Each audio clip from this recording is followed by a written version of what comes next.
I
லூக்கா 23ஆம் அதிகாரம் 34ஆம் வசனம்.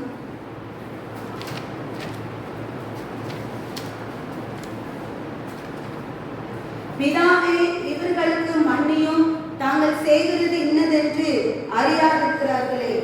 ஆண்டவராக இயேசு கிறிஸ்துவை சிலுவையில் அறையும்போது தலையில முன்முடி, கையில ஆணிகள், கால்களில் ஆணிகள், உடம்பெல்லாம் ரத்தம். அந்த நிலைமையில ஆண்டவராக இயேசு கிறிஸ்து முதல்ல பிதாவை நோக்கி ஆண்டவர் ஜெபம் செய்கிறார். அந்த கொடிய வேதனையிலும் கூட ஏசப்பா ஆண்டவரோடு கூட நெருங்கி இருக்கிறதை நம்மளால் பார்க்க முடிகிறது. நமக்கு மரண நேரத்திலும் ஆண்டவரை பிரியாமல் ஆண்டவரை நோக்கி பிதாவை என்று ஆண்டவர் ஏசப்பா சொல்றாங்க. அந்த நேரத்திலும் அந்த ஜனங்கள், சுத்தியுள்ள ஜனங்கள், சிலுவையில அறிந்தவர்களுக்காக, சிலுவையில் அறைய காரணமாக இருந்தவர்களுக்காகவும் இயேசு கிறிஸ்து விதமாய் அன்பு கணிந்த ஒரு ஜபத்தை ஏசப்பா செய்கிறார்.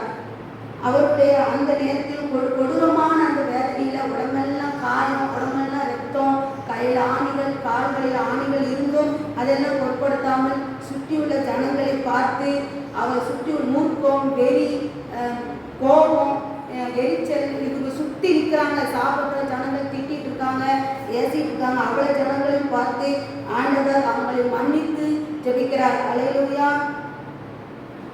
வைக்கிறவர்களுக்காக இயேசு என்ன செய்கிறார்? ஜெபம் செய்கிறார்.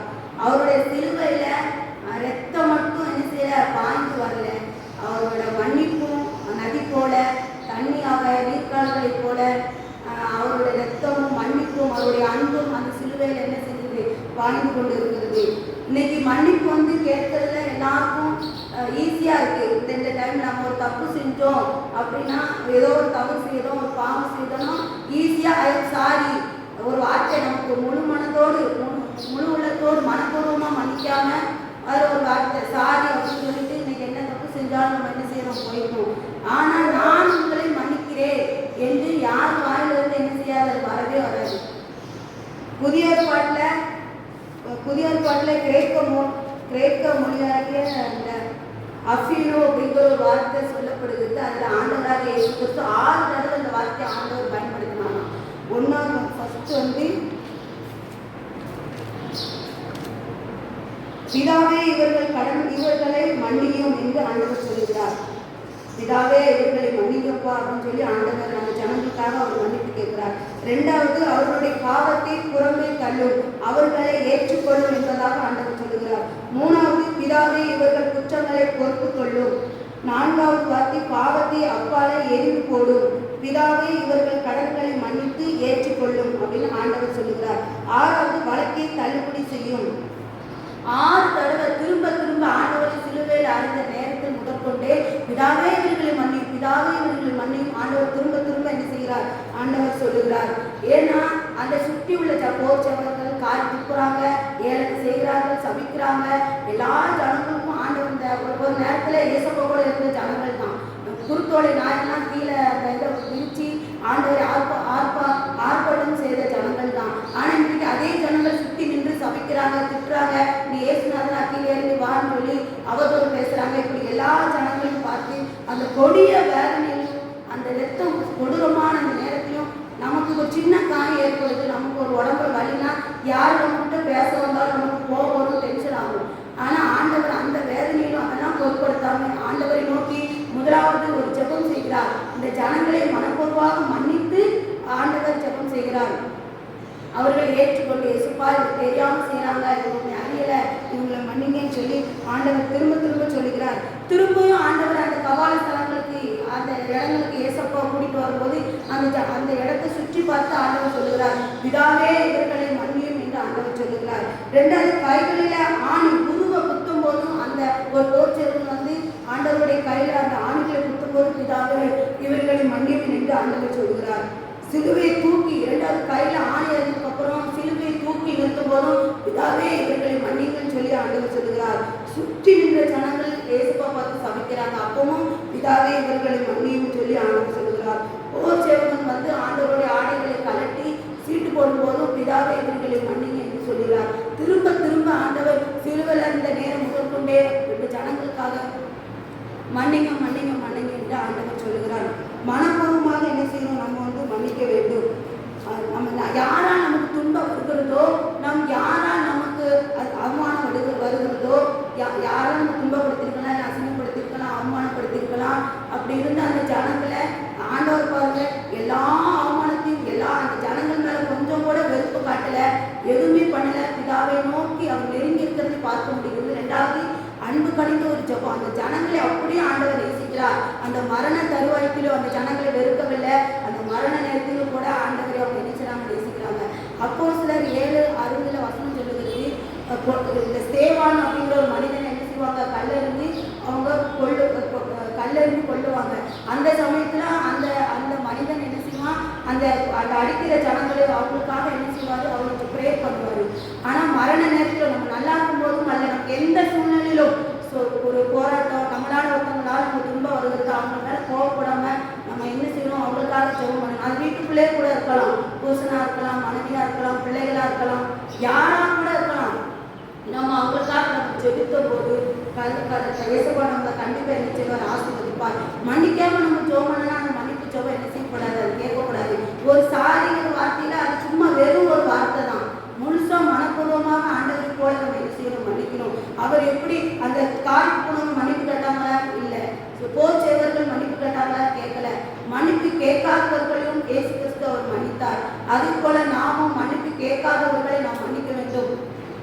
இப்போ மன்னிச்சிடலாம் அப்படிங்கிறதுக்காக எப்போ நம்ம மன்னிப்பு தானே எப்போ நான் கேட்கலாம் அப்படி இல்லை. முழு மனதோடு ஆண்டவர் எப்படி அந்த கொடூரத்திலும் அந்த வேதனையிலும் கொஞ்சம் கூட அவங்களை எதுவும் சொல்லாம அவர் பிதாவை நோக்கி அவர் மன்னிப்பு கேட்டாரு.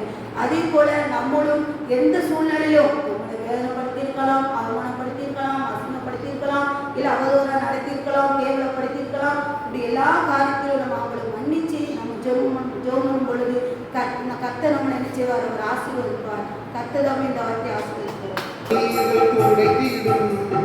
கரைகள் போக்கிடும் கண்ணீர்கள் துடைத்திடும் கல்வாரி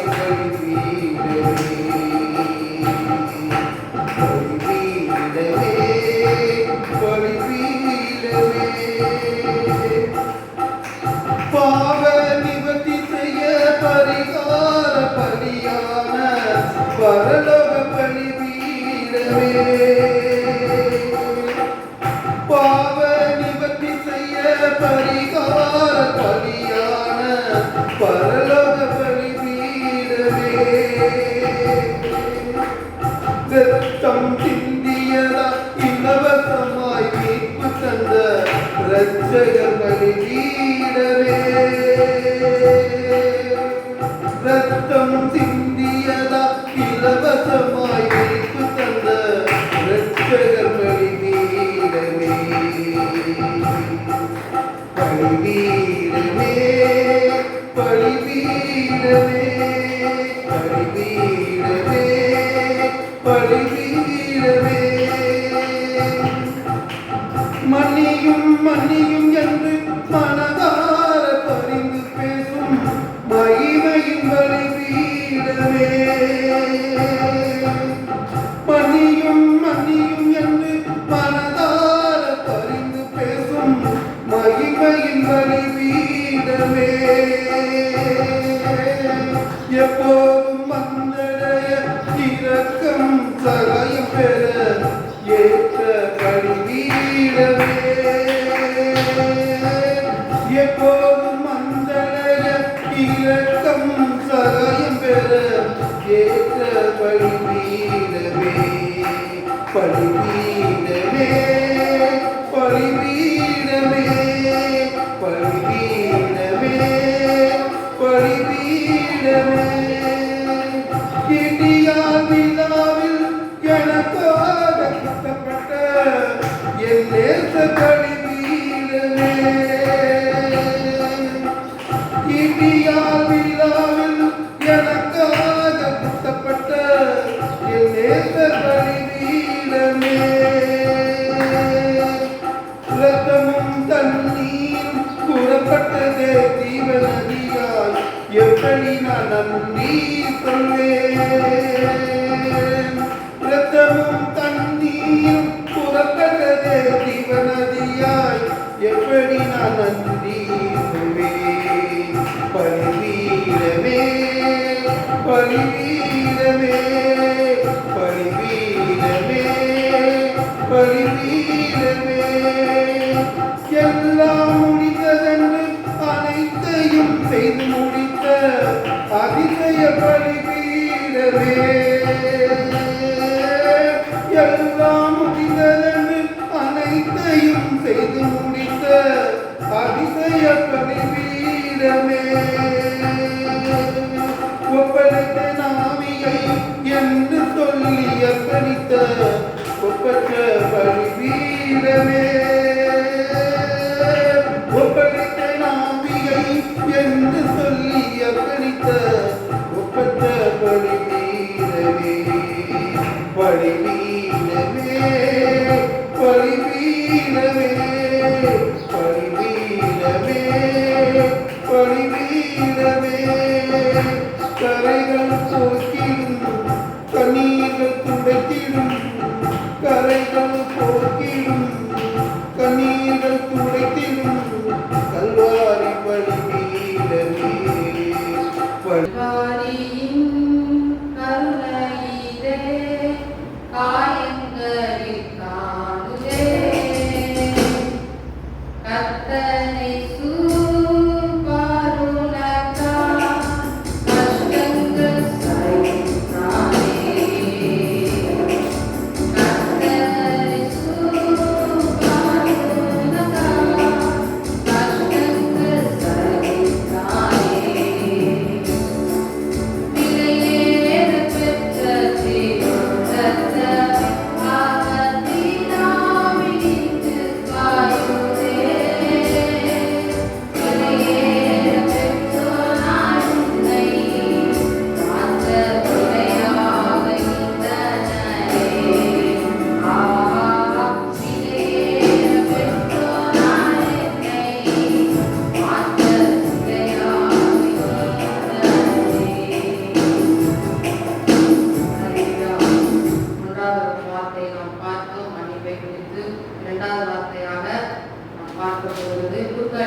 சிலுவையிலே அவர் என்ன செய்தார்? அறையப்பட்டிருந்தார்.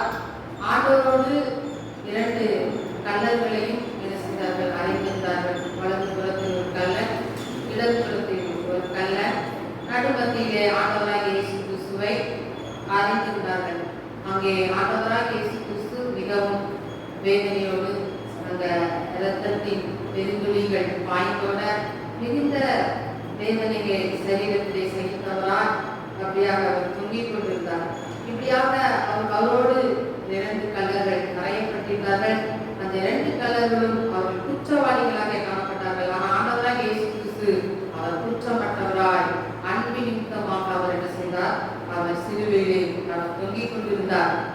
அப்ப இந்த 2 கொள்ளையர்களை குறித்து நாம் பார்க்கும்போது அவர்களுடைய சுபாவங்கள் எப்படி காணப்பட்டது என்றால், ஒரு கொள்ளையன் வந்து சொல்றான், நீ கிறிஸ்துவாய் இருந்தால் உன்னையும் என்னையும் என்ன செய் ரட்சித்துக்கொள் என்று சொல்லி ஆண்டவரை அந்த சிலுவையிலே அங்கே அவமானப்படுத்தி பேசுகிறதை குறித்து பார்க்கிறோம். அவன் அப்படியாக அவமானப்படுத்துகிறான். இன்னொரு கல்லன் சொல்கிறார், 21:40-41 நாம் செய்ததற்கேற்ற தண்டனை நாம் என்ன செய்கிறோம்? பெறுகிறோம். நம்ம செஞ்ச பாவத்தின் விளைவாக நம்ம அந்த தண்டனை நம்ம பெறுகிறோம். அவர் எந்த பாவமும் செய்யல என்பதை அவன் ஒப்புக்கொண்டவனாய் அங்கே தன் பாவத்தை ஒப்புக்கொண்டவனாய் இந்த இடத்துல மனம் திரும்புவதற்கு ஏதுவான வார்த்தைகளை இன்னொரு கல்லன் இந்த இடத்துல சொல்லுகிறதை குறித்து பார்க்கும் பிள்ளைகளே, அப்போ உண்மையான ஒரு மனம் திரும்புதல் இந்த ஒரு கல்லனுக்கு என்ன செய்தது? அந்த இடத்துல உண்டாயிற்று. அப்போ வேதம் சொல்லுகிறது, சங்கீதம் 51:3, என் மேய்த்தல்களை நான் அறிவேன். நீதிமொழிகள் 28:13, தன் பாவத்தை ஒப்புக்கொள்கிறவன் இரக்கம் பெறுவான். தன் பாவத்தை ஒப்புக்கொள்கிறவன் என்ன செய்வான்? இரக்கம் பெறுவான். அதுதான் மெய்யான ஒரு மனதிருந்துதலாக இருக்கிறது. 1:9, நம் பாவங்களை ஒப்புக்கொண்டால் என்று சொல்லி அங்கே சொல்லப்பட்டிருக்கிறது. அப்ப பாவங்களை ஒப்புக்கொள்வதுதான் உண்மையான மனதிருந்துதலாக இருக்கிறது. அப்ப அந்த கொள்ளையனுடைய விசுவாசம் எப்படி காணப்பட்டது என்றால், அவன் கர்த்தரை என்ன செஞ்சான்? நம்பினான், ஆணித்தரமாய் நம்பினான். லூக்கா 23:42, கர்த்தாவே நீ உன் ராஜ்யத்தில் வரும்போது என்னை நினைத்துக் கொள்ளும் என்று சொல்லி அங்கே சொல்கிறார். ஆண்டவரை நம்பினா எப்படி நம்பினா? இயேசு வந்து ஒரு ராஜா, அவர் உயிரோட நினைச்சுவார், இருப்பார், எழுந்திருப்பார். இயேசு அவர் ராஜ்யம் கொண்டவர் என்பதை அந்த கல்லன் என்ன செய்தார்? இன்னொரு கல்லன் நன்றாக அவரை குறித்து அறிந்திருந்தார். அவன் விசுவாசம் வைத்தவனாய் அங்கே காணப்படுகிறதை குறித்து பார்க்கிறோம். பாருங்க, ஒரு கல்லன் ஆண்டவரை இகழ்கிறான், இன்னொரு கல்லன் ஆண்டவரை என்ன செய்கிறான்? ஆண்டவரிடத்திலே மனம் திரும்புகிறான், தன் பாவங்களை ஒப்புக்கொள்கிறான். இப்படியாக அவன் சொல்லும்போது ஆண்டவர் அவனுக்கு எப்படியாக பதில் சொல்கிறார்? நிச்சயமாகவே உனக்கு சொல்லுகிறேன் என்று சொல்லி அங்கே நிச்சயமான உறுதிமொழியை ஆண்டவர் கொடுக்கிறார். அங்கே அந்த கல்லனிடத்திலே தேவனுடைய பிள்ளைகளே, இதை நாம் பார்க்கும்போது இந்த 2வது வார்த்தையிலே இங்கே மனம் திரும்புதலை குறித்து நாம் பார்க்க முடிகிறது. அதாவது ஒரு கடற்கரையிலே இங்கே ஆற்றுல இருக்கும் என்றால் இங்கே நிறைய கப்பல்கள் இருக்கும். அந்த கப்பல்ல என்ன இருக்கும்? நிறைய பொருள்கள், நல்ல கண்டெய்னர், அதுக்குள்ளே நிறைய பொருள்கள் இருக்கும். அதை அந்த பொருள் தூக்குற ட்ரெயின் வந்து என்ன செய்யும்? அந்த பொருட்கள் எல்லாம் அப்படியே கீழே இருந்து தூக்கி அப்படி மேல உயர கொண்டு போய் அந்த கப்பல் என்ன செய்ய வைக்கும். அப்போ அந்த பொருளானது அந்த ட்ரெயின்ல காணப்படுகிற அந்த சங்கிலியோடு அது இணைக்கப்படும் போது அது மேல உயர்த்தப்பட்டு அது ஒரு உயரமான அனுபவத்தை கொண்டு வைக்கப்படுகிறது. ஆனால் மீதமுள்ள அந்த பெட்டிகள் அதெல்லாம் என்ன செய்யும்?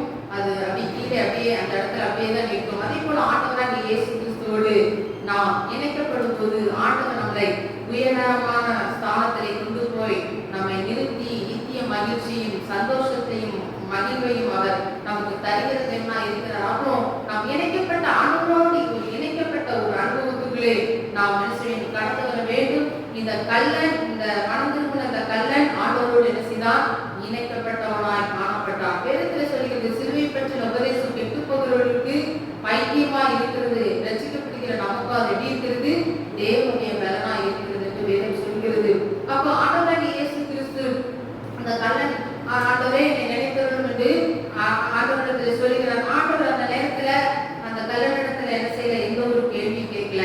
நான் 3 வருஷம் நான் செஞ்ச ஊழியம் செஞ்சேன், ஆனா அந்த நாள்ல நீ என்னை தேடல, நீ என்னை கூப்பிடல, நீ ஞானஸ்தானம் பெறல, ரட்சிக்கப்படல அப்படின்னு சொல்லி எந்த ஒரு கேள்வியுமே கேட்கல. கேட்காதபடி அந்த நிமிஷத்திலேயே அங்கே அந்த கல்லனை அவர் என்ன செய்தார்? ஏற்றுக்கொண்டார். தன்னுடைய பிள்ளையாக அவர் ஏற்றுக்கொண்டார். எந்த ஒரு கேள்வியும் அவர் கேட்கவில்லை. அவர் பார்க்க வேதத்தில் நம்ம பார்க்கும்போது நியாயாதிபதிகள் 16:28 சிம்சோனுடைய சம்பவத்தை நாம் பார்க்கிறோம். அந்த சிம்சோன் அங்கே பெலிஸ்திய ஜனங்களோடு அவன் அந்த 2 கண்களுக்கு ஈடாக எனக்கு ஆண்டவரே என்னை ஒரு விஷயம் பலப்படுத்தும் என்று சொல்லி அவன் தேவனிடத்தில் பலனை கேட்டுக்கொண்டு அந்த பெலிஸ்திய ஜனங்களோடு என்ன செய்தான்? அவன் கடைசியாக அவன் மடிந்து போனான். அவன் உயிரோடு இருந்து அவன் கொன்ற ஜனங்களை விட அவன் இறுதி நாட்களிலே அவன் சாகும்போது அவனோடு மடிந்த ஜனங்கள் மிகவும் ஏராளமானது என்று சொல்லி அங்கே வேதத்திலே நாம் பார்க்கிறோம். ஆனா சிம்சோனோட முடிவு அழிவிலே என்ன செய்தது? அது முடிந்து விட்டது தேவனுடைய பிள்ளைகளே. ஆனா அங்கே இந்த கல்லுடைய அந்த முடிவு அது நித்தியத்திலே அவனை கொண்டு போய் சேர்க்கிறதாய் காணப்பட்டது. பாருங்க, ஒரு ட்ரெயின் இருக்கும் என்றால் அந்த என்ஜின்ல என்ன இருக்கும்? என்ஜினோட அந்த பெட்டிகள் என்ன செஞ்சிருக்கும்? இணைக்கப்பட்டிருக்கும். இன்றைக்கு ஆண்டவராகிய இயேசு கிறிஸ்துவாகிய அந்த என்ஜினோடு பெட்டிகளாகிய நாம் என்ன செய்ய வேண்டும்? என்ன செய்யப்பட வேண்டும்? இணைக்கப்பட வேண்டும். நாம் அப்படி இணைக்கப்படும் போது அங்கே ஆண்டவர் நம்மை என்ன செய்வார்? உயர்த்தி அங்கே நிறைவான மகிழ்ச்சியை சந்தோஷத்தையும் அவர் நமக்கு கொடுத்து உயர்வான ஸ்தானத்தில் நம்ம நிலைநிறுத்த வல்லமையுள்ளவராய் அவர் இருக்கிறார். அப்ப பாருங்க, ஒரு மகன் இருக்கிறான், ஒரு அப்பா பிள்ளை மகன் இருக்கிறான்னா அந்த மகன் வந்து தகப்பனிடத்துல என்ன கேட்கிறான்? ஏதாவது பொருள் கேட்பான். ஏதாவது ஒரு சாக்லேட்டோ இல்லைன்னா அவனுக்கு தேவையான ஏதோ ஒரு காரியத்தை அவன் கேட்பான். எப்பா எனக்கு இந்த பொருள் வேணும் என்று சொல்லி அவன் கேட்பான். அவங்க அப்பா அதை கேட்டு இல்ல சரி ஓகே நான் வாங்கி தரேன் அப்படின்னு சொன்னா அந்த பையன் அதை ஏத்துக்குவானா? கண்டிப்பா ஏத்துக்க மாட்டான். அவனுக்கு வேண்டியது இப்பவே வேணும், இப்பவே இந்த பொருள் வேணும். அப்ப அவன் கேட்பான் எனக்கு இப்பவே வேணும் என்று சொல்லி அவன் செய்வான். தகப்பனிடத்திலே அவன் கேட்கிறது பிள்ளையா இருக்கிறான் அவன். அதே போல ஆண்டவராகிய இயேசு கிறிஸ்து நம்மளுடைய காரியங்களை அறிந்தவர். இப்பொழுதே அதாவது மனுஷனுடைய எண்ணங்களை அறிந்தவராய் அவர் இருக்கிறார். உடனடியாக ஆண்டவர் உதவி செய்கிற தேவனாய் இருக்கிறார். அங்கே சபையை குறித்து நம்ம பார்க்கும்போது லூக்கா 19:9 அங்கே சபையோட பார்த்து சபை ஆண்டவராகிய இயேசு கிறிஸ்துவை பார்ப்பதற்காக என்ன செய்கிறார்? சகை வருகிறார்.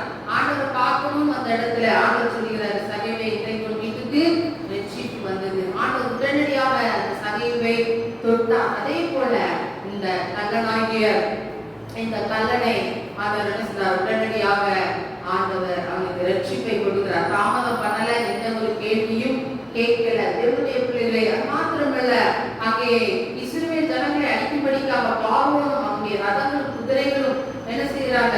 அங்கே விரட்டி கொண்டு வருகிறார்கள் அவர்களை அழிக்கும்படிக்காக. ஆனா ஆண்டவர் மோசேயோடு பேசுகிறார். இன்றைக்கு கர்த்தர் உங்களுக்கு செய்ய ரட்சிப்பை பாருங்கள்.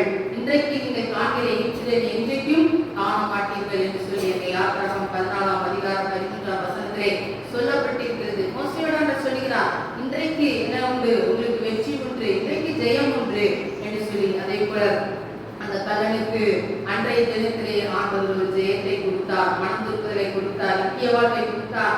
அது மாத்திரமல்ல, என்னுடனே என்று சொல்லி ஆண்டவர் சொல்லும் போது அங்கே சொல்லுகிறார் ஏசாயா 53:12 அவர் அக்கிரமக்காரரின் ஒருவராக என்ன செய்தார்? எண்ணப்பட்டார் என்கிற வேத வாக்கியம் என்ன செஞ்சது?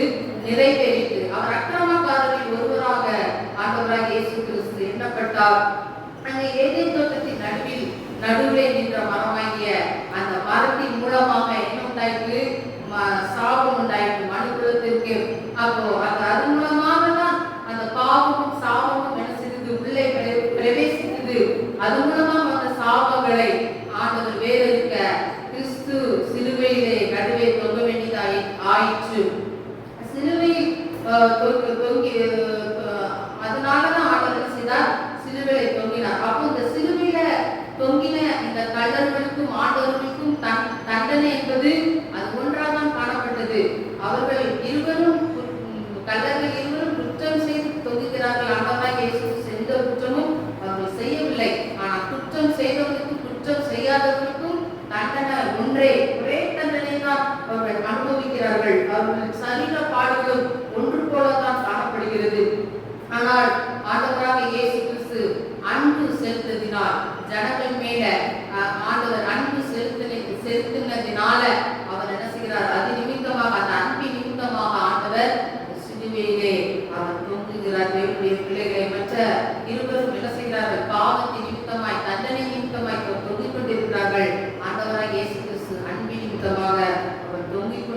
இருக்கிறார். பாருங்க, அப்ப இப்படியாக காணப்படுகிறது. ஒரு மல்யுத்த வீரர் இருக்கிறார் என்றால் அவங்க என்ன செய்வாங்க, ஒரு 2 மல்யுத்த வீரர்கள் இருக்கிறாங்கன்னா அதுல ஒரு ஒரு ஒரு டெரரான ஒரு மெயினான ஒரு ஆள் இருப்பான். அவன் வந்து என்ன செய்வான், எதிர்த்தாக்க வந்து தாக்குகிறவனை என்ன செய்வான், அவன் வர்றதுக்கு முன்பதாகவே அவனை என்ன செய்வான், மிகுந்த கோபமா பேசுவான், கெட்ட வார்த்தையா பேசுவான். அவனுக்கு என்னென்ன ஏத்தாக்க வரவனுக்கு எவ்வளவு டென்ஷன் உண்டாக முடியுமோ அவ்வளவு காரியத்தை ஆரம்பத்திலே இந்த மல்யுத்த வீரன் செய்வான்.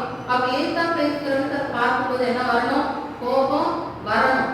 ஆனா கோபம் வரும்போது அவனுக்கும் கோபம் வரும், இவனுக்கும் கோபம் வரும். 2 பேரும் கொலைவெறி பிடித்தவர்களாய் அடிதடியில நின்று ஆட்டம் போடுவார்கள். அதிலே ஆட்டம் போட்டு அதிலே ஒருவர் ஜெயிப்பான். அதே போல இங்கே சாத்தானவன் ஆண்டவராகிய இயேசு கிறிஸ்துவை சிலுவையிலே அங்கே பல வேதனைகளை படுத்தி சுற்றிலும் மக்கள்லாம் ரொம்ப கல்லன் பேசுறான், இவன் எல்லாரும் ரசித்தான், ஆனா அவனையே ரசிக்க அவனுக்கு என்ன இல்ல, ராணி இல்ல அப்படின்னு சொல்லி அங்கே இகழ்கிறான். சுற்றிலுள்ள கூட்டத்துக்கு ஜனங்கள் பலவாறு பேசுகிறார்கள், இகழ்கிறார்கள். அவருக்கு ஒரு பக்கம் சரீரத்துல வேதனை இப்படிலாம் இருக்கும்போது அதெல்லாம் அந்த பொருட்படுத்தல, முறுக்குறுக்கல, எதுவுமே பண்ணல, கோபப்படல, அமைதியா சாந்தமுள்ளவராய் இருந்து அங்கே இந்த சிலுவையிலே அமைதி உள்ளவராய் இருந்து ஆண்டவராய் இயேசு கிறிஸ்து சிலுவையிலே என்ன செய்தார், ஜெயப்படுத்தார். அப்ப பாருங்க, சாத்தானவன் பலவிதமான தந்திரங்களை யூஸ் பண்ணி ஆண்டவரை கோபப்படுத்திக்கலாம் முயற்சி செஞ்சான். ஆனா சாத்தானுடைய அந்த சூழ்ச்சி என்ன செய்யவில்லை, பலிக்கவில்லை. ஆண்டவராக இயேசு கிறிஸ்து அவர் ஜெயப்படுத்தார். தேவனுடைய பிள்ளைகளே, அது மாத்திரமல்ல, பரதேசில் இருப்பா என்று சொல்லி அங்கே ஆண்டவர் சொல்கிறார். பரதேசி குறித்து 2 Corinthiயர் 12:2-4 வரை நாம் வாசிக்கும் போது அங்கே பவுல் பரிசுத்த அப்போஸ்தலனாகிய பவுல் சொல்கிறார், 3ஆம் வானம் அந்த பரதேசை குறித்து அது 3ஆம் வானம் என்று சொல்லி அங்கே வெளிப்படுத்துகிறார். அநேக வேத பண்டிதர்கள் அங்கே பரதேசி குறித்து என்ன சொல்றாங்கன்னா, இது பரலோகம், இது வந்து இளைப்பாறுதல் இடமா இருக்குமா என்று சொல்லி என்ன செய்கிறார்கள், அவர்கள் ஆராய்ந்து கொண்டு இருக்கிறார்கள். ஆனா பவுல் சொல்கிறார் அது 3ஆவது வானமா இருக்கிறது என்று சொல்லி அவனுடைய காரியத்தை அவன் ஷேர் பண்றான். அவர் தனக்கு ஒரு முறை ஏற்பட்ட ஆவிக்குரிய அனுபவத்தை அவன் என்ன செய்கிறான், பகிர்ந்து கொள்கிறான். அப்போ கிறிஸ்துக்குள்ளா ஒரு மனுஷனை அறிவேன், 14 வருஷத்துக்கு முன்னே 3ஆம் வானம் வரைக்கும் எழுக்கப்பட்டான். அவன் சரீரத்தில் இருந்தானா, சரீரத்துக்கு பிறப்பே இருந்தானா என்று அறியே தேவன் அறிவார் என்று சொல்லி அந்த மனுஷன் அவனையே தான் மறைமுகமாய் பேசுகிறான். பாருங்க, அவன் பரதேசத்துக்கு எடுத்துக்கொள்ளப்பட்டான் என்று சொல்லி அந்த பரதேசி எப்படி காணப்படுகிறது, மனுஷன் பேசப்படாததும் வாக்கு கெட்டாதுமான வார்த்தைகளை கேட்டது என்று அறிந்திருக்கிறேன். அப்போ பரலோகத்துல மனுஷர், இப்ப நம்ம பேசுற தமிழோ, ஹிந்தியோ, தெலுங்கோ, மலையாளமோ அந்த பாஷை அங்க என்ன செய்யப்படவில்லை, பேசப்படவில்லை. யாரும் பேசாத அந்த பாஷை அங்கே பரலோகத்திலே புதிய ஒரு பாஷையை நான் பேச கண்டேன் என்று சொல்லி அங்கே பவுல் அங்கே சொல்லுகிறார். பரதேசியை குறித்து சொல்லும்போது அது என்னப்பட்ட இடம் 3ஆவது வானமா இருக்கிறது என்று சொல்லி அங்கே வெளிப்படுத்தி காட்டுகிறார். வெளிப்படுத்தின சுவிசேஷம் 2ஆவது அதிகாரம் 7ஆவது வசனத்திலே தேவனுடைய பரதேசியின் மத்தியின் நடுவே விருட்சம் இருக்கிறது என்று சொல்லி அங்கே வெளிப்படுத்திலே சொல்லப்பட்டிருக்கிறது. அந்த விருட்சத்தின் கனியை யாரு எடுத்துக்கொள்ள முடியும் என்றால், ஜெயம் கொள்கிற பிள்ளைகள் அங்கே தேவ விருட்சத்தின் கனியை செய்வார்கள், புசிப்பார்கள். ஜெயம் கொண்ட ஜனங்கள் அங்கே தேவ ஜீவ விருட்சத்தின் கனியை புசிப்பார்கள் என்று சொல்லி அங்கே அப்படியாக சொல்லப்பட்டிருக்கிறது. அப்போ உண்மையாக என்ன செய்ய வேண்டும், அந்த கள்ளன் உண்மையாக மனம் திரும்பினான். அவனுடைய விசுவாசம் எப்படி இருந்தது, மிகவும் நம்பிக்கையதா இருந்தது. ஆண்டவராகிய இயேசு கிறிஸ்து பதில் அவனுக்கு கொடுக்கிறார். அவனுடைய விசுவாசத்தின்படி நிச்சயமாக உனக்கு சொல்கிறேன், நீ இன்றைக்கு என்னோடு கூட பரதேசில் இருப்பாய் என்று சொல்லி ஆண்டவராகிய இயேசு கிறிஸ்து அவனிடத்தில் சொல்லுகிறதை குறித்து பார்க்கிறோம். அப்ப தேவனுடைய பிள்ளைகளே, அப்ப எந்த மனுஷனும் ஆண்டவர் சிலருக்கு சில நேரங்களில் என்ன செய்வார், நேரம் கொடுப்பார். இந்த கிருபையின் நாட்கள் நிறுத்தபடியினாலே அந்த கள்ளன் என்ன செய்தான், கிருபையின் நிறுத்தமாக அவன் மனம் திரும்பினான். இன்றைக்கும் ஆண்டவருடைய கிருபையை நாம் பெற்றுக்கொள்ள வேண்டும். அழிந்து போற ஜனங்களுக்காக நாம் என்ன செய்ய வேண்டும், திறப்பிலை நிற்க வேண்டும். அவர்கள் மனம் திரும்புவதற்காக நாம் அப்படி திறப்பிலை நின்று ஜெபிக்கும் போது ஆண்டவர் நிச்சயமாகவே அவர்களையும் ஒரு நாள் மனம் திரும்ப செய்வார். அப்ப இந்த காரியத்தை நாம் பார்த்து கொண்ட காரியம், அங்கே ஒரு கல்ல கடைசி நேரம் வரையும் மனம் திரும்பக்கூடிய அவனுடைய இருதயம் திறக்கப்படவில்லை, கடினமா இருந்தது. ஆனால் இன்னொரு கல்லன் என்ன செய்தான்? மனம் திறந்தான், ஆண்டவருக்கு இடம் கொடுத்தான். அன்றைக்கு ஆண்டவரோடு கூட என்ன செய்தான்? பரலோகராஜ்யத்திலே பரதேசுக்கு அவன் எடுத்து செல்லப்பட்டான். அவன் ரட்சிப்பாகிய சந்தோஷத்தை, நித்திய மகிழ்ச்சியை அந்த கல்லன் பெற்றுக்கொண்டான். ஆகவே 2வது அதிகாரத்திலே அங்கே ஆண்டவருடைய அன்பை குறித்து இங்கே சொல்லப்பட்டிருக்கிறது. மிகுந்த ஆழமான மனம் திரும்புதலை குறித்து இங்கே சொல்லப்பட்டிருக்கிறது. பார்க்கிறோம். 1வது வார்த்தை மன்னிப்பை பார்த்தோம், 2வது வார்த்தை மனம் திரும்புதலை பார்த்திருக்கிறோம். 3வது யோவான் எழுதின சுவிசேஷம் 19வது அதிகாரம் 26 27 வசனம் வாசிப்போம். அப்பொழுது இயேசு தம்முடைய தாயையும் அருகே நின்ற தமக்கு அன்பாயிருந்த சீஷனையும் கண்டு தம்முடைய தாயை நோக்கி, ஸ்திரீயே, அதோ உன் மகன் என்றார். பின்பு அந்த சீஷனை நோக்கி, அதோ உன் தாய் என்றார். அந்நேரம் முதல் அந்த சீஷன் அவளை தன்னிடமாக ஏற்றுக்கொண்டான். அதோ உன் தாய், அதோ உன் மகன் என்று சொல்லி ஆண்டவர் இயேசு கிறிஸ்து அங்கே 3வது அதிகாரம் சொல்கிறதை நாம் பார்த்தோம். அங்கே சிலுவையிலே அறையப்பட்ட இயேசு கிறிஸ்துவின் அருகில் அநேக கூட்டங்கள் செய்திருக்கிறது, கூடியிருந்தது. அநேகம் இருக்கிறாங்க.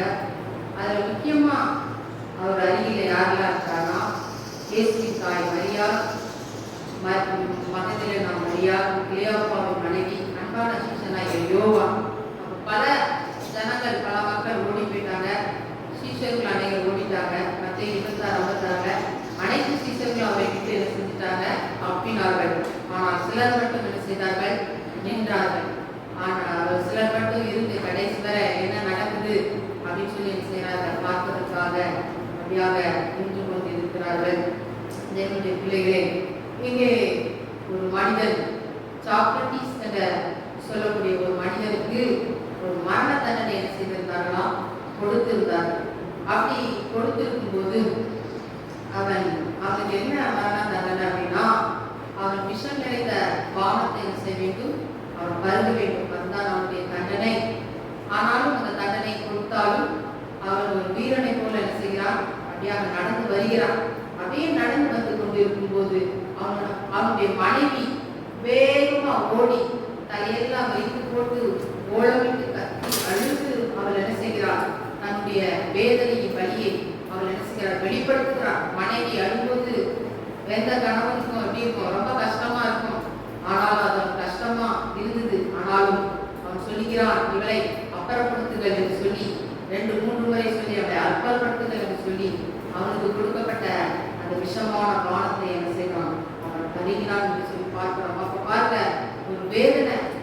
அவனுக்கு மரண தண்டனை கொடுத்திருந்த போதும் அவனுடைய மனைவி அந்த இடத்துல வந்து தடுக்கும்படிக்காக அவனுடைய வேதனையை, மனைவி வேதனையை, அன்பை அந்த இடத்துல வெளிப்படுத்துகிறான்.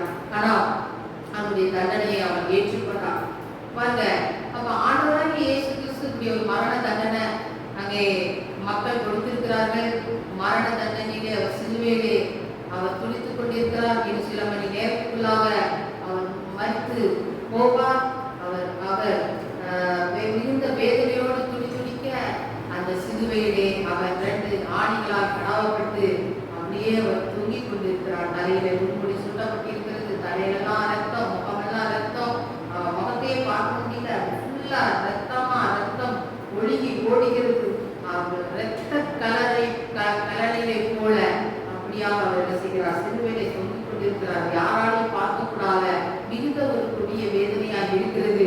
அப்ப மரியாளுடைய கண்ணீர்களையும் ஆண்டவர் என்ன செய்திருப்பார்? உடைந்து சுக்குநூறா என்ன செஞ்சிருப்பாரு? போயிருப்பார். அவர் இப்படி சாக போகிறோம், நம்ம மதிக்க போகிறோம்ங்கிறது ஆண்டவருக்கு தெரியும். ஆனால் தாய் தன்னோட அந்த சிலுவை அண்டையிலே நின்று அவள் அழுது கொண்டு இருப்பது ஆண்டவருடைய இருதயத்தை என்ன செஞ்சிருக்கோம்? கண்டிப்பா உடைச்சிருக்கோம். ஆனா அது அவர் வெளிக்காட்டல. அவர் வெளிக்காட்டாதபடி அவர் செய்கிற காரியம் ஆண்டவருடைய இவ்வளவு நாள் இயேசுக்கும் அவருடைய தாயாகிய மரியாளுக்கும் இருந்த அந்த உறவு என்ன செய்கிறது? முடிவடையக்கூடிய அந்த நேரம் சமீபத்திருக்கிறது. அந்த ஒரு உறவு முடிய போகிற அந்த நேரம் என்ன செய்கிறது காணப்படுகிறது. அப்போ அந்த தீர்க்க தரிசனம் சிமியோன் தீர்க்க தரிசனமாய் அங்கே சொன்ன காரியங்கள் என்ன செய்தது அந்த நாளிலே நிறைவேறிட்டு. சிமியோன் சொல்கிறார் தீர்க்க தரிசனமாய், உன் ஆத்மாவையும் ஒரு பட்டையும் உருவி போகும் என்று சொன்னாரே. லூக்கா 2:35 சொல்லப்பட்டிருக்கிறது. ஆத்மாவை பட்டயம் செய்யும் உருவி போகும். அந்த பட்டயம் எது? இந்த சிலுவை. இந்த சிலுவையின் வழியாக இப்படியாக கடந்து போவார் என்பதை அங்கே தீர்க்க தரிசனம் உரைக்கப்பட்டபடியே என்ன செய்தார் அன்றைக்கு நடந்தது. தேவனுடைய பிள்ளைகளே, மரியாளுக்கும் ஆண்டவருக்கும் இருந்த அந்த உறவு, தாய் மகன் என்கிற உறவு அந்த நேரத்திலே முடிவடைகிறது. ஆனா இப்போ ஒரு புதிய உறவு என்ன செய்கிறது தோன்றப்போகிறது. புதிய உறவு ஆண்டவர் என்ன செய்கிறார் அதை உருவாக்க ஆண்டவர் முயல்கிறார். அப்ப மத்தேயு 6:3 நாம் வாசிக்கும் போது மார்க் 6:3 வாசிக்கும் போது இயேசுவுக்கு 4 சகோதரர்கள் இருந்தார்கள்.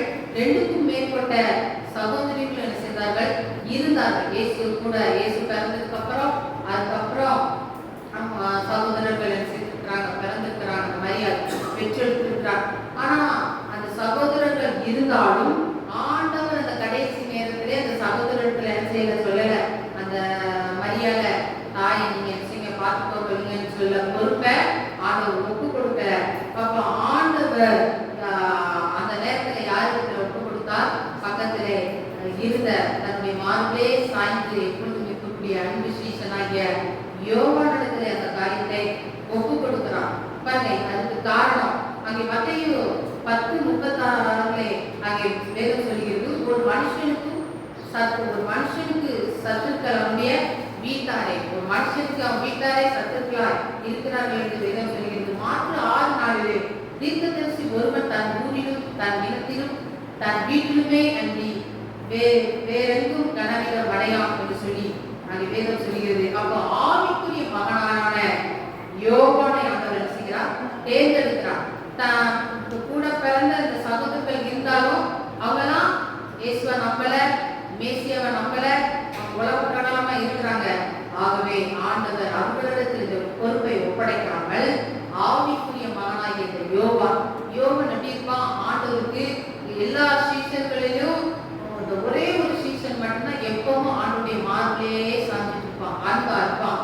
அப்படிப்பட்ட ஆவிக்குரிய சகோதரனாகிய நண்பனாகிய யோவானிடத்தில் ஆண்டவர் என்ன செய்கிறார்? தன்னுடைய தாயை ஒப்பு கொடுக்கிறார்.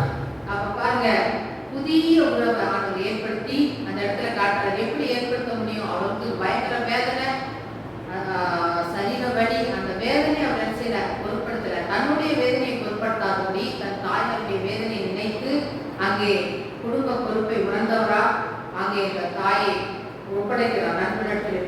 நம்ம யாத்திராமம் 20:12 நாம் வாசிக்கிறோம், உன் தகப்பனையும் உன் தாயையும் கனம் பண்ணுவாயாக. ஆண்டவர் 10 கட்டளைகளை கொடுத்தார்.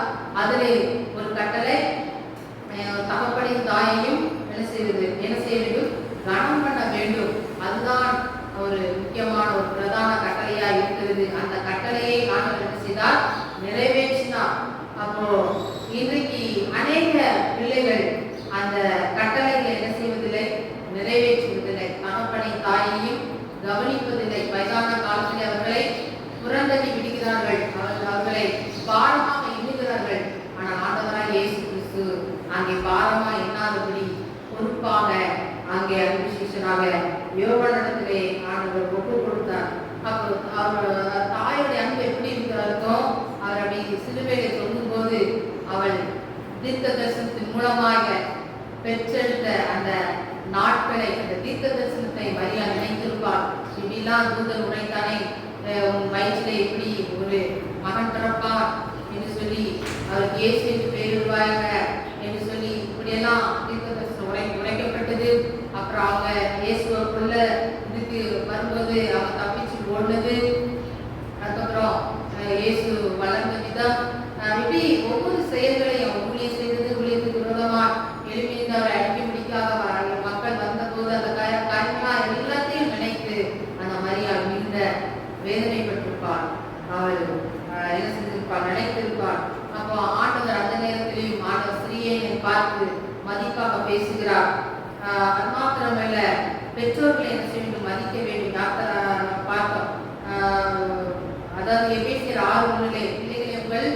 பெற்றோருக்கு கர்த்தருக்கு கீழ்ப்படியுங்கள் என்று சொல்லி அங்கே ஆகிய சொல்லப்படுகிறது. அப்போ நம்ம பெற்றோர்களை என்ன செய்ய வேண்டும்? மதிக்க வேண்டும். ஆண்டவர் சட்டத்தை என்ன செய்தார்? நிறைவேற்றினார். அதை நிறைவேற்றுகிற தேவனாய் இருந்தார். அது மாத்திரமல்ல, ஆண்டவர் ஆன்மீக ஒரு குடும்பத்தை, புதிய உறவை உருவாக்கினார். தேவனுடைய பிள்ளைகளே, இன்றைக்கு ஆண்டவராய் இயேசு கிறிஸ்து அவர் வேதத்திலே போதித்தபடி அது செயல்களில் என்ன செய்தார்? செய்து முடித்தார்.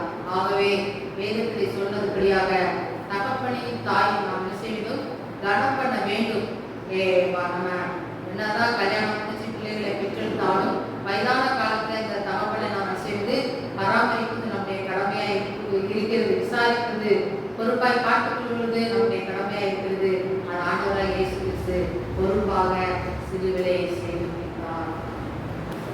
அடுத்தது 4வது வார்த்தையாக ஆண்டவராய் இயேசு கிறிஸ்து சிலுவிலே மொழிந்த காரியம் மத்தேயு எழுதின சுவிசேஷம் 27வது அதிகாரம் 46வது வசனம். மத்தேயு 27:46. 9ஆம் மணி நேரத்தில் இயேசு ஏலி ஏலி லாமா சமக்தானி என்று மிகுந்த சத்தமிட்டு கூப்பிட்டார். அதற்கு என் தேவனே ஏன் என்னை கைவிட்டீர் என்று அர்த்தமா? இப்பொழுது 4வது வார்த்தையாக ஆண்டவர் சிலுவையிலே சொன்ன காரியம், என் தேவனே ஏன் என்னை கைவிட்டீர். கைவிடப்பட்ட ஒரு சூழ்நிலையை ஆண்டவராய் இயேசு கிறிஸ்து அவர் உணர்கிறார். அப்போ ஒவ்வொரு விஷயமும் ஆண்டவர் என்ன செய்கிறார்?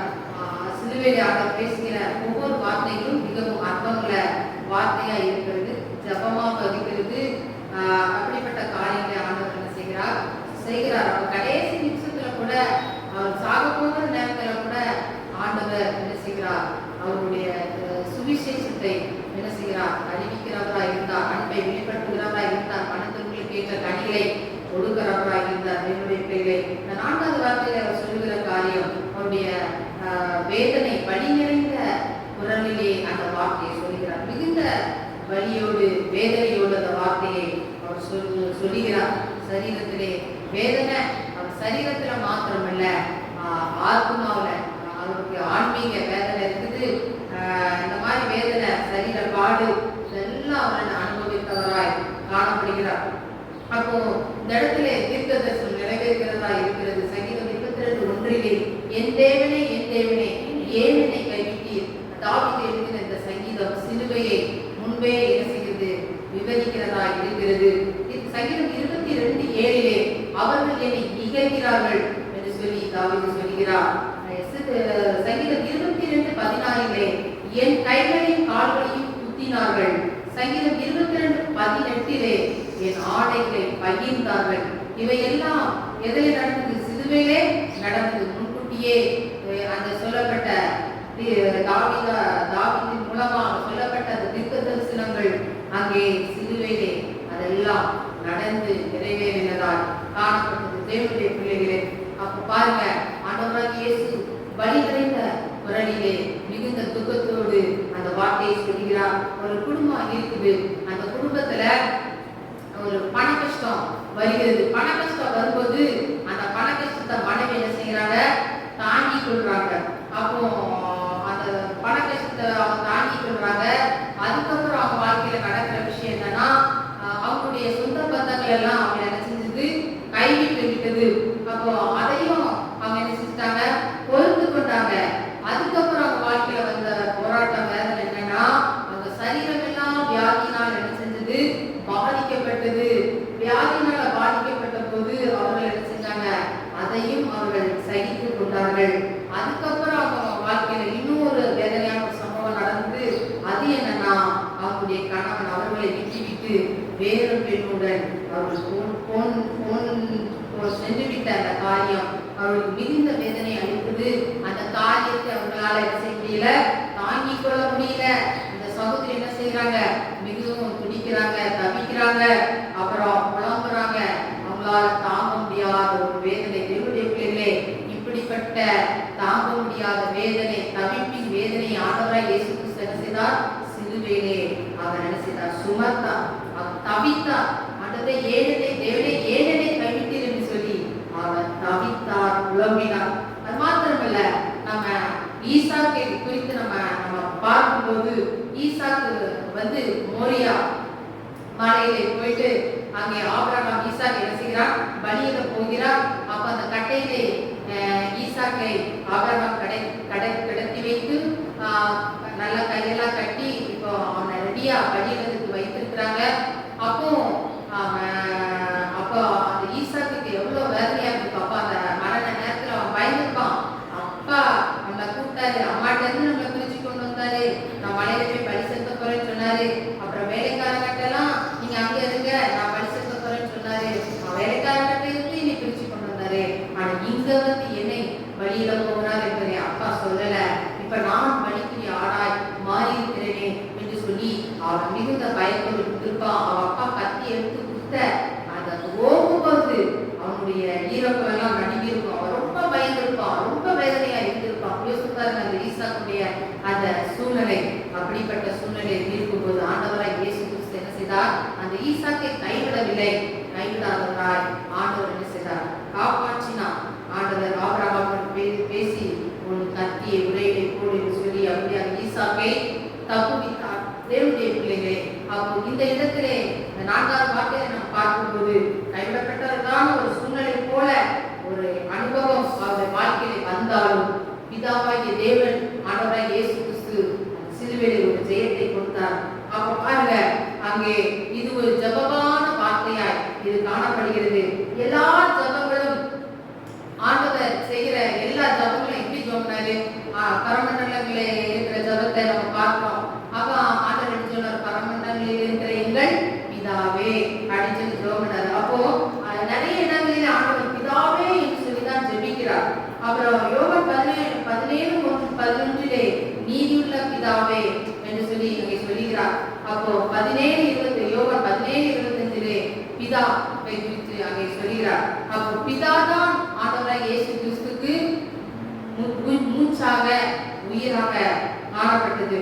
அப்போ இப்படியாக எல்லா சந்தர்ப்பத்திலும் சூழ்நிலையிலும் பிதாவே பிதாவே என்று ஜெபித்தவர் இந்த 4வது வார்த்தையில ஆண்டவர், இந்த 4வது வார்த்தையில மாத்திரம்தான் ஆண்டவர் என் தேவனேங்கிற வார்த்தையை யூஸ் பண்ணுகிறார். என் தேவனே என்று சொல்லி ஆண்டவர் சொல்லி என்ன செய்கிறார், ஜெபிக்கிறார். அதாவது ஜனங்களுடைய முழு உலகத்தின் ஜனங்களுடைய பாவம் எல்லாம் அவர் மேல என்ன செய்தது, போடப்பட்டது. கோடிக்கணக்கான மக்களுடைய லட்சக்கணக்கான மக்களுடைய பாவங்கள், ஜனங்கள் என்ன பாவம் செஞ்சாங்க, விபச்சாரம், வேசித்தனம், அக்கிரமம், கொலை, பலவிதமான அந்த பாவங்களை செஞ்ச அந்த பாவங்கள் எல்லாம் ஆண்டவராகிய இயேசு கிறிஸ்து மேல என்ன செஞ்சது, வந்தது. அந்த பாவத்தின் பாரம் அவரை என்ன செஞ்சது, அமிழ்த்தினது. அது அவரால் தாங்க முடியல. அந்த பாவத்தின் பாரம் எல்லாம் சேர்ந்ததுனால ஆண்டவராகிய இயேசு கிறிஸ்து உரிமையோடு பிதாவே என்று கூப்பிடாமல் தேவனே என்று சொல்லி இந்த இடத்தை கூப்பிட்டு ஜெபிக்கிறதை குறித்து நாம் பார்க்கிறோம். கெட்டகுமாரனை குறித்து நாம் பார்க்கிறோம். லூக்கா 15:19 அப்போ அவன் சொல்லுகிறான், உம்முடைய குமாரன் என்று சொல்ல நான் என்னல்ல பாத்திரம் இல்லை, ஏனென்றால் நான் என்ன செய்தேன், பாவம் செய்தவனா ஆயிட்டேன், நான் கூலிக்காரர்கள் ஒருவனாக என்ன செய்ய வைத்துக் கொள்ளும், பாவம் என்ன செஞ்சது, பாவத்தை நிமித்தமாக அவன் அந்த வார்த்தையை அவன் சொல்லுகிறான். அப்ப பாவம் செய்வதற்கு முன்பதாக அவன் என்ன செய்தான், குமாரனாய் காணப்பட்டான். அவன் பாவம் செய்த பின்பதாக அவன் சொல்லுகிற காரியம், கூலிக்காரர்கள் ஒருவனாக என்னை வைத்துக் கொள்ளும் என்று சொல்லி சொல்லுகிறான். என்னுடைய பிள்ளைகளே, ஆண்டவராகிய இயேசு கிறிஸ்து என் தேவனே ஏன் என்னை கைவிட்டீர் என்று சொல்லி மிகுந்த வேதனையோடு அவர் சொல்லுகிறார். அவர் பிதாவின் சமூகம், பிதாவின் பிரசன்னம் மறைக்கப்பட்டது போல அவர் இந்த இடத்திலே உணர்கிறார், தனிமையை உணர்கிறார், வெறுமையை உணர்கிறார். ஆகவே அவரால் அது தாங்க முடியவில்லை. எப்பொழுதும் ஆண்டவர் என்ன செய்திருந்தார், பிதாவோடு இணைக்கப்பட்டவராய் இருந்தார். எப்பொழுதும் அவர் இணைக்கப்பட்டவராய் இருந்தார். ஆதியிலே வார்த்தை இருந்தது, அந்த வார்த்தை தேவனிடத்தில் இருந்தது, அந்த வார்த்தை தேவனாய் இருந்தது. அப்போ பிதாவும் ஆண்டவரும் ஒன்றாய் இருந்து கொண்டிருந்த நாட்களுண்டு. இந்த நேரத்திலே அவர் தனிமையை என்ன செய்கிறார், உணர்கிறார். ஆகவே அவர் மிகுந்த வேதனை அடைகிறவராய் இருக்கிறார். ஒரு பக்கம் உடல் வேதனை, மனவேதனை, ஆன்மீக வேதனை அடைந்தாலும் அவர் தனிமையின் வேதனை அவரால் என்ன செய்ய முடியவில்லை, தாங்க முடியவில்லை. அது மாத்திரமல்ல, அவர் சிலுவையிலே அவர் தியாகம் செய்தவராய் அந்த இடத்திலே பாவிகளுக்காக கிறிஸ்து என்ன செய்தார்?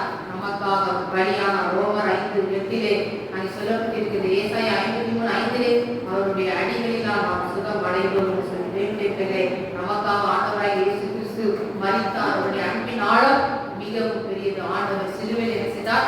வெற்றி சிறந்தார். அதாவது ஒரு துன்மார்க்கன் இருக்கிறான் அப்படின்னா அவன் என்ன செய்வான்? நல்லா தான் இருப்பான், செழிப்பா இருப்பான். அவனை பார்க்கும்போது நமக்கு எப்படி இருக்கும்? கஷ்டமா இருக்கும். அவன் துன்மார்க்கன், அவன் நல்ல செழிப்பா இருக்கான், அவன் வாழ்க்கையில எல்லாமே வெற்றியா இருக்குது நம்ம நினைப்போம்.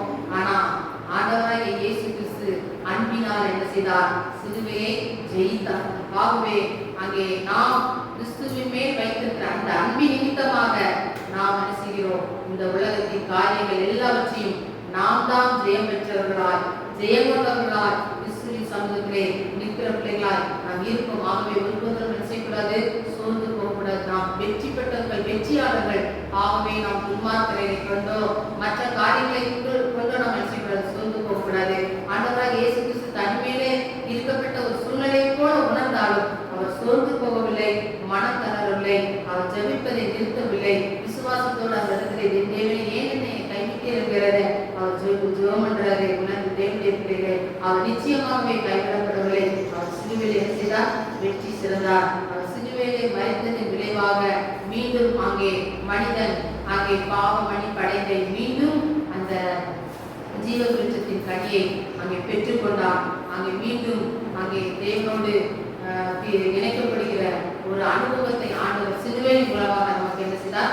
மீட்டு தந்தார். அங்கே பாவத்தின் நிமித்தமாக, அக்கிரமத்தின் நிமித்தமாக அவர் முகம் மறைக்கப்பட்டிருந்த போதிலும் ஆண்டவர் சிலுவையிலே மரித்த நிமித்தமாக பாவங்கள் எல்லாம் கழுவப்பட்டு, அந்த பாவங்கள் எல்லாம் மூடப்பட்டு அந்த இரத்தத்தின் மூலமாக நாம் யாரும் மீட்படைந்திருக்கிறோம். ஆண்டவர் அந்த இலவச மீட்பை நமக்கு பெற்று தந்திருக்கிறார். தாமே நம்மை ஆசீர்வதிப்பாராக. ஆகவே நாம் பார்த்த காரியம் அங்கே பிதாவே இவர்களுக்கு மன்னிப்பை குறித்து பார்க்கிறோம். பரதேசத்தில் இருப்பதை குறித்து நாம் பார்த்தோம். அது மாத்திரமில்லை, இதோ உன் தாய் அதை பார்த்தோம்.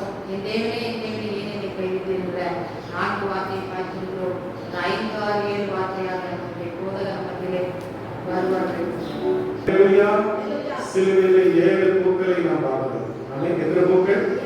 முதல் பூ என்னவோ மன்னிப்பு, 2வது பூ ரட்சிப்பு, 3வது பூ அரவணைப்பு, 3வது பூ என்னவோ அரவணைப்பு, 4வது பூ தத்தளிப்பு, என்னவோ தத்தளிப்பு, 5வது பூ தவிப்பு. அல்லேலூயா, அல்லேலூயா. இயேசு கிறிஸ்து யோவான் 19:28 இதற்கு பிறகு எல்லாம் நிறைவேறிவிட்டது என்ற வேத வாக்கியம் நிறைவேறும்படியாக நான் தாகமாய் இருக்கிறேன் என்றார். சொல்லுங்க. ஆமென். தாகம் என்பது எல்லாருக்கும் உரியது. அல்லேலூயா. ஒரு மனுஷன் சாப்பிடாம கூட இருந்துருவான், ஆனா என்ன தண்ணி குடிக்காம இருக்க முடியாது, இருக்க முடியாது. அவனுக்கு எப்படி என்ன செய்யணும்? தண்ணி குடிச்சே ஆகணும். அப்போ இயேசு கிறிஸ்து சிலுவையிலே அவர் அந்த 6 மணி நேரம் தொங்கிட்டு இருக்கிறார். ராத்திரியில அவர் சவுத்துல உடம்பெல்லாம் அடிச்சு அவரை மரணக்கலமாக்கி இருக்கிறாங்க. கையில ஆணி, கால்ல ஆணி, தலையில முள்முடி சூட்டி அடிச்சிருக்கிறாங்க. உள்ள ரத்தம் எல்லாம் போயிட்டே இருக்குது. மயங்கி ஒரு மனுஷன் அப்படிதான் மயங்கிடுவான். ஆனா இயேசு கிறிஸ்து மயங்கல. அவர் சொன்னார், நான் தாகமாய் இருக்கிறேன். ஒரு அல்லேலூயா சொல்லுங்க. வேதத்துல யாரெல்லாம் தாகமாய் ஆகாரை குறித்து நம்ம வாசிக்கிறோம். ஆகார் ஆபிரகாமுடைய மறுமனை ஆட்டி அவளுக்கு சாரா சொல்றா, இந்த அடிமை பெண்ணுடைய மகன் என் கூட இருக்கக்கூடாதுங்கிறா. உடனே ஆபிரகாம் அவளுக்கு கொஞ்சம் தண்ணியில கொஞ்சம் ஒரு பாத்திரத்துல ஒரு துருத்தின்னு சொல்லுவாங்க, அதுல தண்ணியும் அவளுக்கு கொஞ்சம் அப்பவும் கொடுத்து அவள் அனுப்பிட்டான். அப்ப அதை செலவழித்த பின்பதாக அவன் பிள்ளை தாகத்துல கதறது வாலிப மகன் அம்மா தண்ணிமா, அம்மா தண்ணிமான்னு சொல்றான். அவளுக்கு வேதனையா இருக்குது. ஆண்டவரே, நான் பிள்ளை சாகிறவரை பார்க்க மாட்டேன்னு சொல்லி அவ அந்த மனாந்தரத்துல அழுத போது ஆண்டவருக்கு நீர் ஊற்றி விட்டார். அல்லேலூயா சொல்லுங்க. சிம்சோன் நியாயாதிபதிகள் புத்தகத்துல சிம்சோனை குறித்து வாசிக்கிறோம். அவன் பெலிஸ்தியரோடு யுத்தம் பண்ணி கொண்டிருக்கிறான். அவன் ஒரு கழுதை தாடை எடுத்து 1000 பேர் அவன் கொன்றவன். அப்படிப்பட்ட ஒரு மாவீரன். அவனுக்கு தாகம் ஏறி சொல்லக்கூடிய ஒரு பள்ளத்தாக்குல தாகத்தில் இருக்கும்போது ஆண்டவருக்கு ஒரு நீரூற்றை உண்டாக்கினார். அல்லேலூயா சொல்லுங்க. எலியா தீர்க்கதரிசி, வல்லமையான தீர்க்கதரிசி, ஆண்டவருக்காக வல்லமையாக நின்றவர். அவனுடைய வாழ்க்கையில பாத்தீங்கன்னா அவன் சொல்றான், என் வார்த்தைப்படியே பனி மழை என்ன செய்யாது ஐயா. அதேபோல கேரி காத்துவை வச்சிச்சு. தேசம் அந்த ஆகங்கள் அவனுக்கு ஆகாரங்களை கொண்டு வரல. இப்போ கர்த்தர் அவனுடைய தாகத்தை ஒரு விதவை மூலமாய் கர்த்தர் மாற்றினார். ஒரு அல்லேலூயா சொல்லுங்க. இயேசு கிறிஸ்துவுக்கு இங்கே ஒரு தாகம் வருகிறது. அவர் அங்கே யோவான் 4ஆம் அதிகாரத்திலே அவர் அந்த யாக்கோபு அந்த சோதரம் அந்த கிணறு பக்கத்துல அவர் உட்கார்ந்து இருக்கும்போது சீசர்கள் அப்பம் வாங்க போயிட்டாங்க. ஒரு சமாரிய ஸ்திரீ வர்றா. ஆண்டவர் அவளை பார்த்து சொல்றாரு, என் தாகத்துக்கு நீ என்ன செய்? தண்ணி தா. ஒரு அல்லேலூயா சொல்லுங்க. அவர் சொல்றா, ஐயா நீ யூதன், நானும் தாழ்த்தப்பட்டவர், சமாரிய ஸ்திரீ, என்கிட்ட தண்ணி கேட்கிறீங்கன்னு சொன்னபோது என்னை விசுவாசிகள் உள்ளத்திலிருந்து ஜீவ தண்ணீர் உள்ள நதிகள் வரும். ஒரு அல்லேலூயா சொல்லுங்க. ஆண்டவர் ஜீவ தண்ணி.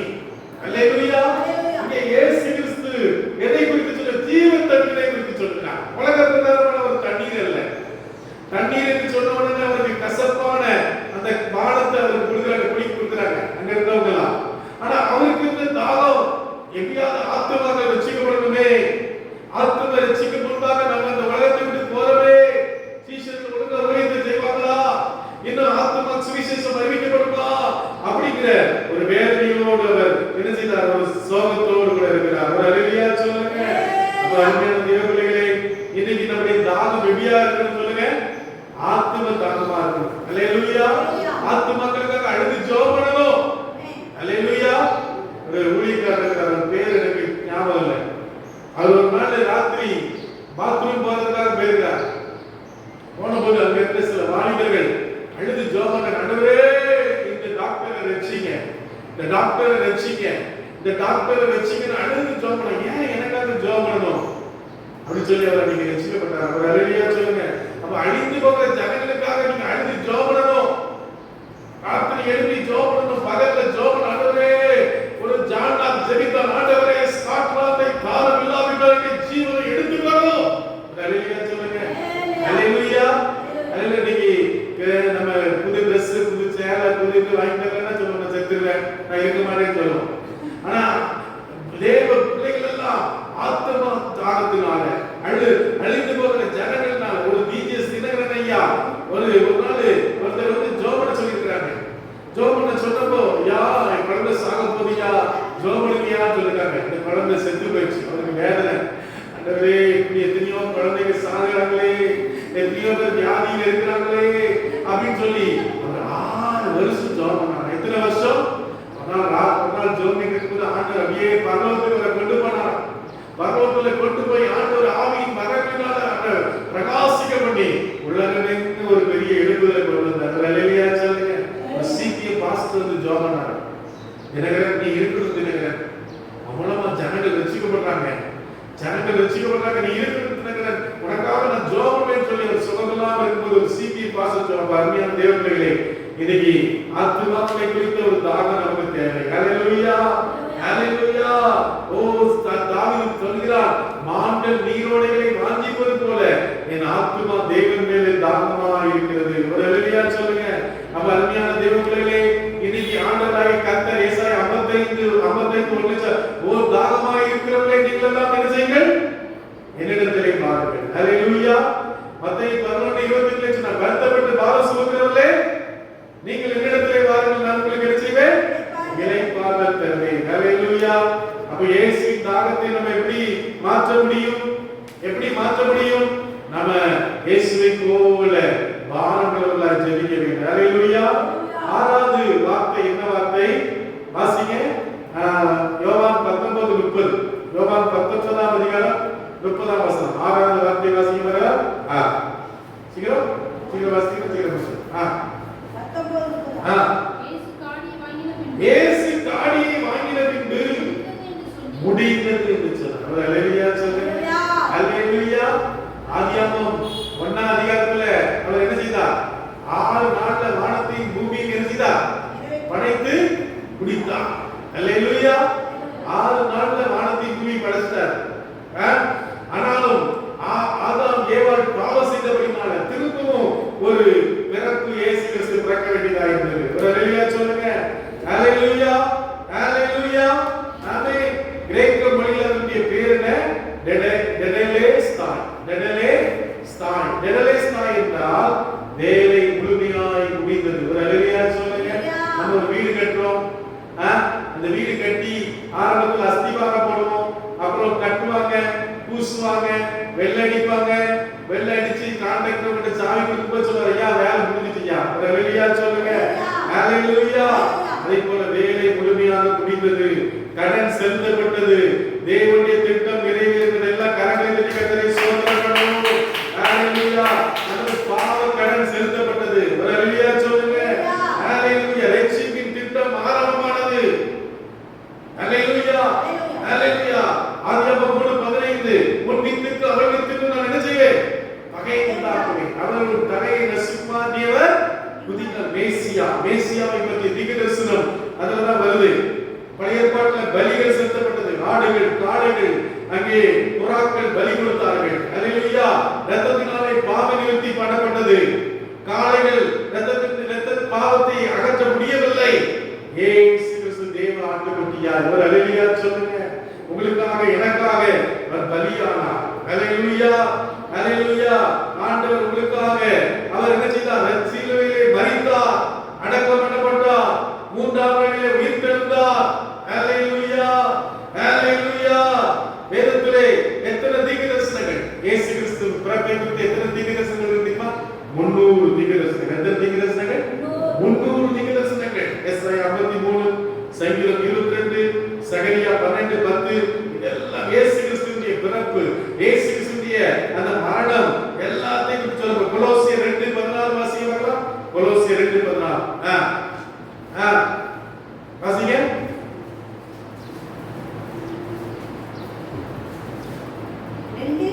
2:14 நமக்கு எதிரடையாகவும் கட்டளைகளால் நமக்கு விரோதமாகவும் கையெழுத்தை உடைத்து போட்டார். ஒரு அல்லேலூயா சொல்லுங்க. எஸ்தர் ராஜாத்தி நாட்கள்ல ராஜா ஒரு கையெழுத்து போட்டுட்டார். எல்லா யூதர்களையும் என்ன செய்யணும்? கொல்லணும். அல்லேலூயா. அந்த பிஜேபி அரசாங்கம் தேவ பிள்ளைகளுக்கு விரோதமாக ஒரு கையெழுத்து போடுறது.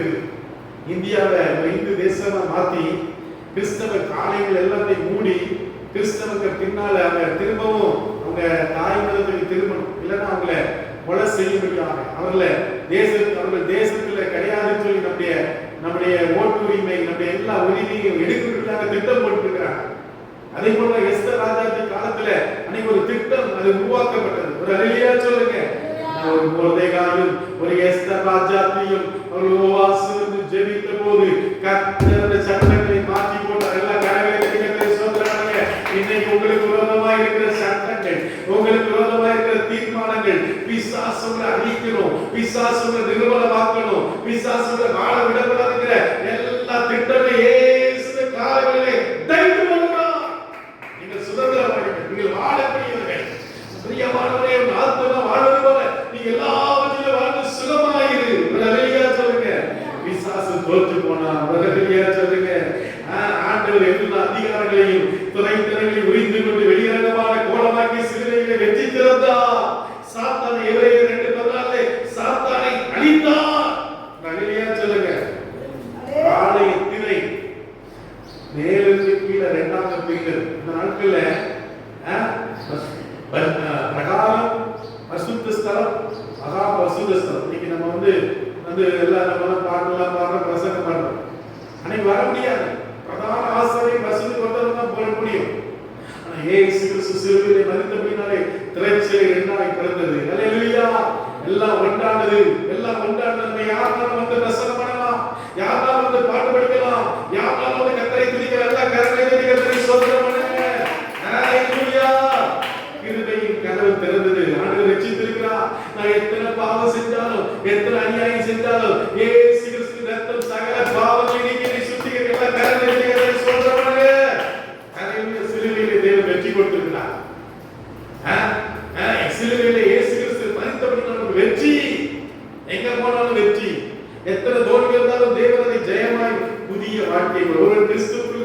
இருக்கிறான்? புது சிருஷ்டியாக இருக்கிறான். பழையவைகள் ஒழிந்து போயின. ஆமென். சிலுவையில் அழைப்பு இன்றைக்கு இயேசு கிறிஸ்து அழைக்கிறார். எசாயா 1:18 சொல்லப்பட்டபடி வாருங்கள், என்னை விசுவாசிக்கிறது அழிவதில்லை. ஹalleluya. அப்ப முடிந்ததுங்கிற வார்த்தையில என்னதான் இருக்கு? ரட்சிப்பு, மன்னிப்பு, கிருபை, வெற்றி. ஒரு ஹalleluya சொல்லுங்க. ஹalleluya. அப்ப முடிந்தது என்று சொல்லி இந்த காரியங்களெல்லாம் தேவன் நமக்கு இத்தனை ரட்சிப்பை வைத்திருக்கிறார், மன்னிப்பை வைத்திருக்கிறார், கிருபை வைத்திருக்கிறார், வெற்றியை வைத்திருக்கிறார். ஒரு ஹalleluya சொல்லுங்க. கடைசியான வார்த்தை, கடைசியான ஆவியை வாங்கின பின்பு என்று சொல்லி சாய்த்த ஆவியை ஒப்புக்கொடுத்தார். ஹalleluya. சிலுவையின் பின்னணி என்ன?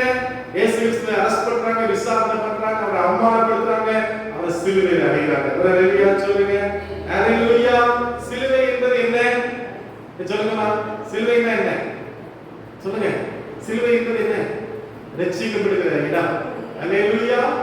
விக்டரி சர்ச்னா ஆராதிக்கிற இடம், தேவனுடைய வார்த்தை கேட்கிற இடம். அதே போல சிலுவை என்றால் என்ன? ரட்சிக்கப்படுகிற இடம் தான் என்னது? இயேசு கிறிஸ்துவின் அன்பு. சிலுவைனா இயேசு கிறிஸ்துவின் அன்பு. சிலுவை தோல்வி அல்ல, அது தேவனுடைய திட்டம். ஹalleluya. சிலுவையில என்ன வார்த்தைகள் ஆண்டவர் சொன்னார்? சொல்லுங்க பார்க்கலாம். சமயம் டக்குன்னு நம்ம முடிச்சிடலாம். அஞ்சு பிதாவே விலகு. ரெண்டாவது வசனம்.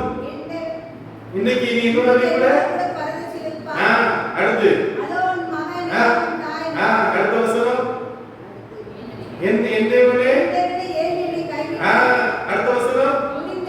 நான் தாகமாய் இருக்கிறேன்.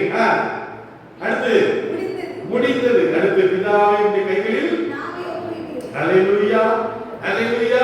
இயேசுவின் தேவனுடன் உள்ள உறவு. ஹalleluya. அதில் பிதாவாகிய பரலோகத்தில் சொன்னாங்க, பெரிய மாநாடு நடந்திருக்கு. யார் போய் ஜனங்களுக்காக மரிக்க போறார்? யார் போய் ரத்தம் சிந்த போறார்? இயேசு கிறிஸ்து எழுப்பி நின்றுகிறார். ஒரு பெரிய அமைதி உண்டாயிற்று. எல்லாரும் அழுதுருக்காங்க. அதுவே நீ போகக்கூடாது, நீ எங்களோட இருக்கணும், நீ போகக்கூடாதுங்கிறாங்க. ஆனால் இயேசு கிறிஸ்து அவர் என்ன செய்திருக்கிறார்? அவர் அங்கே வந்திருக்கிறார். ஹalleluya சொல்லுங்க. ஹalleluya. பிதாவே என்றால் என்ன அர்த்தம்? நம்பிக்கை, நெருக்கம், பாதுகாப்பு. ஒரு ஹalleluya சொல்லுங்க. ஹalleluya. நான் எங்கேயும் அங்கே பிதா இருக்கிறார். ஒரு ஹalleluya சொல்லுங்க. ஆண்டவரோடு கூட யோவான் எப்படி ஆண்டவரை கழுத்தை கட்டி கொண்டானோ அதே போல ஆண்டவர் நம்மோடு கூட இருக்கிறார். ஒரு ஹalleluya சொல்லுங்க. ஹalleluya. ஹalleluya. அப்போ 3ஆம் மணி வேளையிலே ஆண்டவர் என்ன செஞ்சார்? நம்முடைய ஆவி, ஆத்மா, சரீரம். மனுஷனுக்குள்ள என்ன இருக்குது? ஆவி, ஆத்மா, சரீரம். இந்த மூணும் உடல் மண்ணுக்கு, ஆவி தேவனுக்கு. ஒரு மனுஷன் செத்து போனா என்ன செய்வாங்க? அவனை அடக்கம் பண்ணுவாங்க. ஒரு ஹalleluya சொல்லுங்க. ஹalleluya. மனிதன் உலகத்தை பெற்றாலும் அனுசனார், மனுஷன் உலகம் முழுவதை ஆதாயப்படுத்திக் கொண்டாலும் தன் ஜீவனை நஷ்டப்படுத்தினால் அவனுக்கு லாபம் என்ன? ஹalleluya. எவ்வளவு பணம் இருந்தாலும், பதவி இருந்தாலும், புகழ் இருந்தாலும் இது ரட்சிப்பு ஆகாது. ஒரு ஹalleluya சொல்லுங்க. ஒரு மனுஷனுடைய மிகப்பெரிய செல்வம் என்ன சொல்லுங்க? பெரிய செல்வம், அவனுக்கு இருக்கிற பெரிய ஆவி. ஒரு ஹalleluya சொல்லுங்க. அப்ப ஆண்டவர் சொன்னார், உம்முடைய கைகளில். ஹalleluya. அந்த பாதுகாப்பான கரங்களில், அந்த அதிகாரமுள்ள கரங்களில், அந்த பராமரிக்கிற கரங்களில் நான் என்னுடைய ஆவியை ஒப்புக்கொள்கிறேன். கரங்களில் ஹalleluya. யாரும் அவருடைய கரங்களிலிருந்து பறித்துக் கொள்ள மாட்டார்கள். ஹalleluya. தேவனின் கைகள் தான் இந்த உலகத்தை படைத்தது. தேவனுடைய கைகள் தான் இந்த உலகத்தை காக்கிறது. தேவனுடைய கரங்கள் நம்மை ஆசீர்வதிக்கிறது. ஒரு குழந்தை அம்மா கையில இருந்தா எப்படி இருக்கும்? பாதுகாப்பா ஹalleluya சொல்லுங்க. ஆண்டுடைய கையில நாம் இருக்கும்போது பாதுகாப்பா இருக்கும். ஹalleluya. நம்முடைய வாழ்க்கை நம்முடைய கையில இருக்கா? ஆண்டுடைய கையில இருக்கா? சொல்லுங்க. ஆண்டுடைய கையில இருக்கு. ஹalleluya.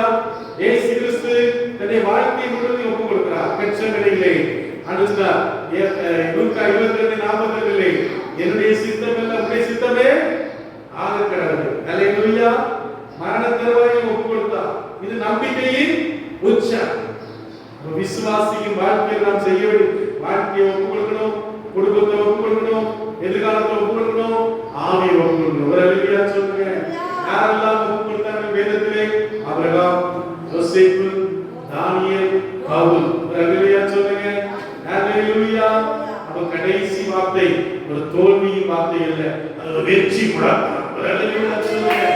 இஸ்ரவேல் பிள்ளைகள் ராத்திரி தூங்கும்போது என்ன செய்வாங்களா? பிதாவே உம்முடைய கையில் என் ஆவியை ஒப்புவிக்கிறேன். அல்லேலூயா. இஸ்ரவேல்ல யுத்தம் நடந்துச்சு. ஈரான் பெரிய அணுகுண்டுகள் எல்லாம் போட்டுருக்கான். அந்த பிள்ளைகள் ராத்திரி ஜோபிங் பண்ணுவாங்க. பிதாவே உம்முடைய கையில் என் ஆவியை ஒப்புவிக்கிறேன். அல்லேலூயா.